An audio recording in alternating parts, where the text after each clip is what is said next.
Мұқағали Мақатаевтың қатын сөзінің талдауы. Бірде ақиық ақын Мұқағали Мақатаев көшеде такси ұстап тұрса, қасына бір такси тоқтаған екен. Сонда Мұқағали: шопыр бала, машинаңда орын бар ма отырғанға десе, рөлде отырған сол кездегі ең алғашқы таксист әйел болса керек. Әйел: мен саған бала емеспін депті. Сонда Мұқағали тағы да: шопыр қыз, онда мені машинаңа отырғыз депті.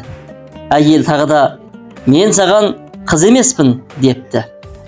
Мұқағали әйелдің бетіне қарап: шопыр қатын, машинаңде орын бар ма отыратын депті.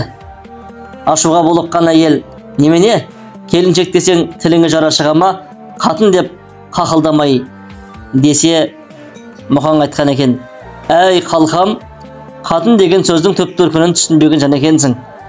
Қатын деген қасиетті бес әріптен құралған, саған талдап берейін депті. Сонда қ дегенім қадірлім, а дегенім ардақтым, т дегенім тынысым, а дегенім ырысым, н дегенім намысым деген екен.